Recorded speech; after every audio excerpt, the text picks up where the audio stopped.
This book argues that the Earth is hollow, home to unknown realms, races, and even flying saucers.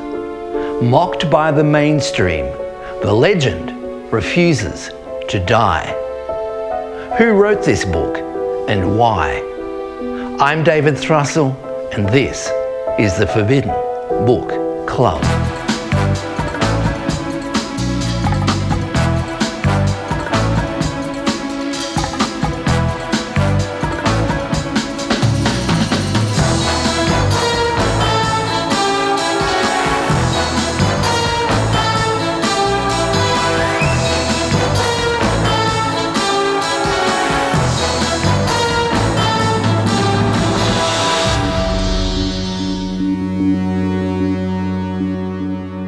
Some believe the Earth is a spinning ball, hurtling through space.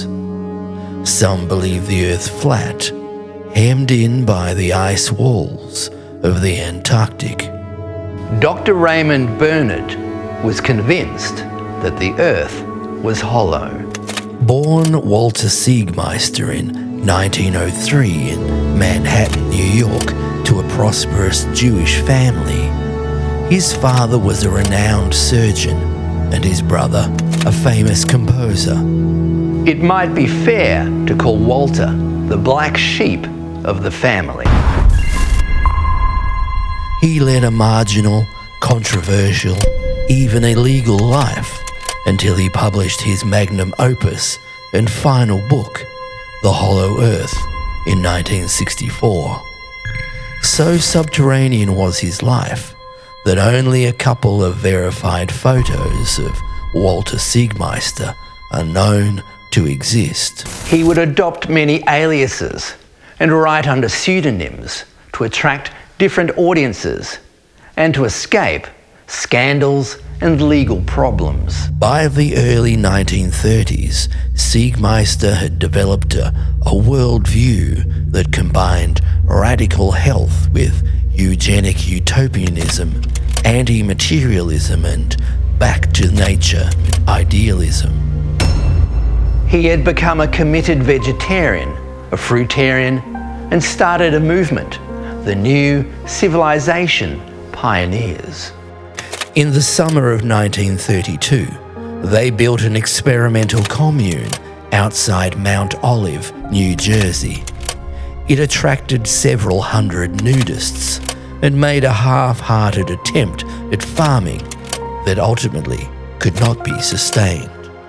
After the death of his father in September 1932, Walter pooled their cash to purchase 4,000 acres of land on Orange Key, off Panama's Atlantic coast. The colonists would drink no water, deriving their moisture entirely from fruit. They would eliminate love and romance, which was characterized as nothing more than an irritation of the nervous system. And they intended to achieve what they called parthenogenesis, birth without romance, planning an annual mating season as the sole concession to biological reproduction. The commune therefore banned sex, drinking water, haircuts, and romance. By the late 1930s, the Panama experiment had collapsed.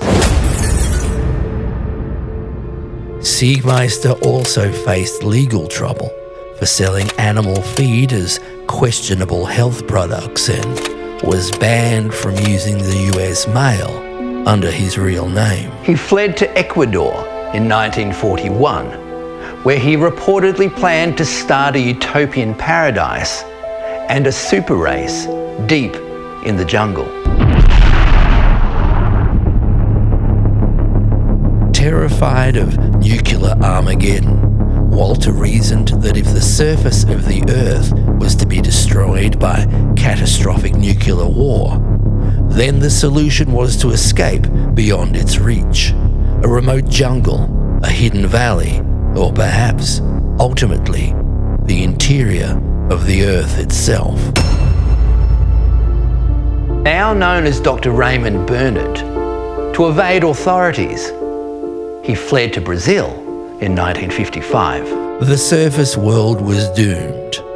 The interior world was safe, and Brazil's Roncador Mountains was the place where the entrance tunnels could be found. In 1964, Dr. Raymond published his most successful and lasting work, The Hollow Earth. It has outlasted him, his trials, tribulations, scandals and controversies. He reportedly died of pneumonia in Brazil in September of 1965 after having failed to mount a number of Hollow Earth expeditions. Others believe he succeeded and disappeared into the interior world.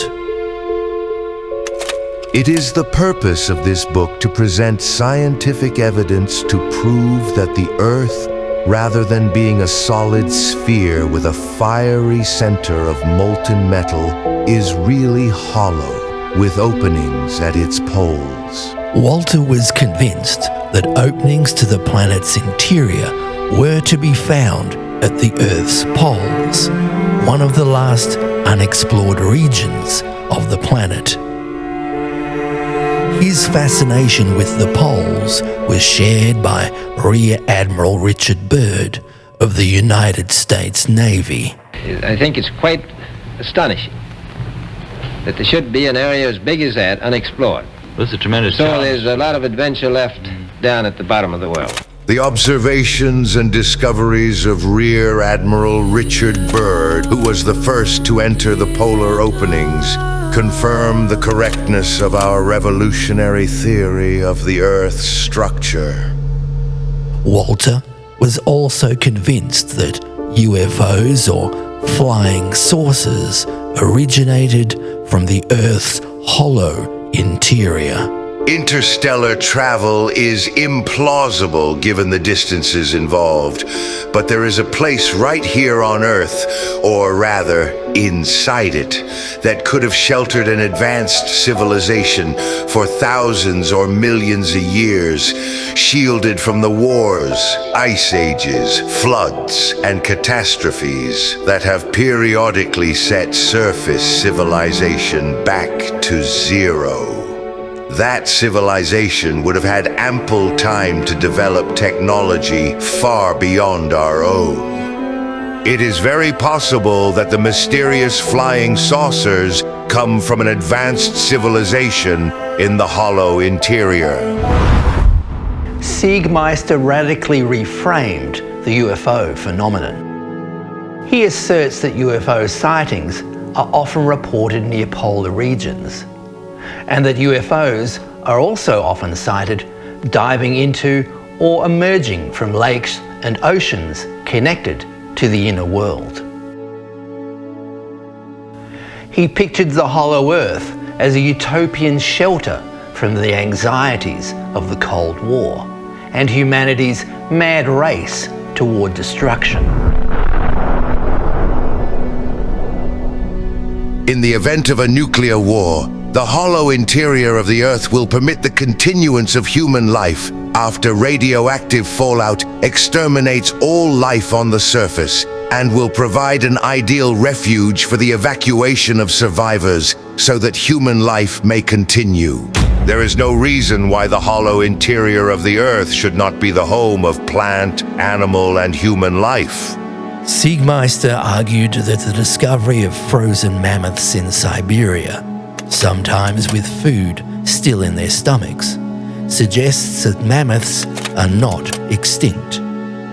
They continue to live in the interior world, and occasionally animals wander out through the polar opening and onto the tundra, where they are overwhelmed by the cold and perish.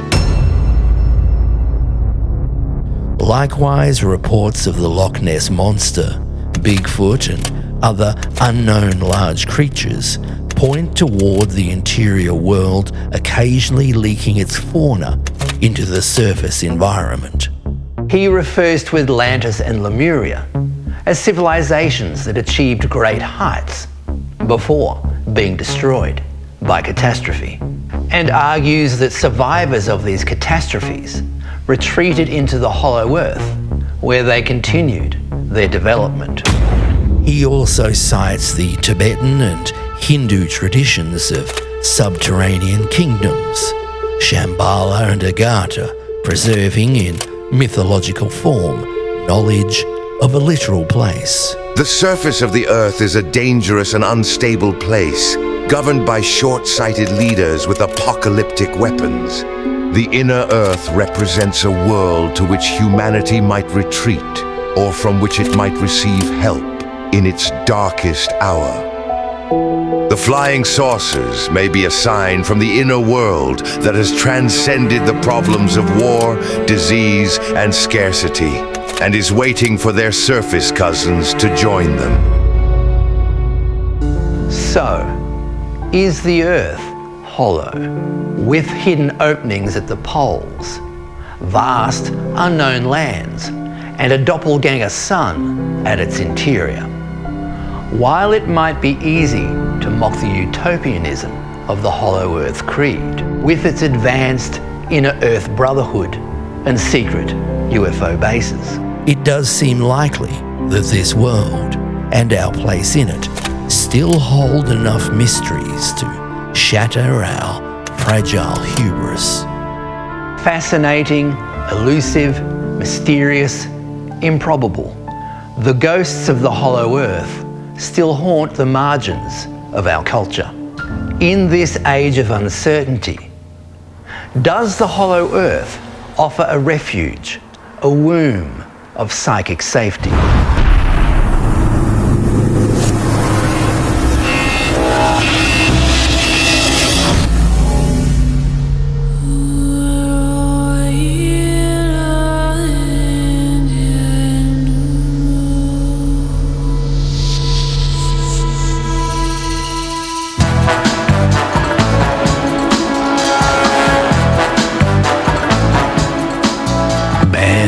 Censored, suppressed, forgotten. These are the words of heretics, eccentrics, and visionaries. Expand your mind, broaden your horizons.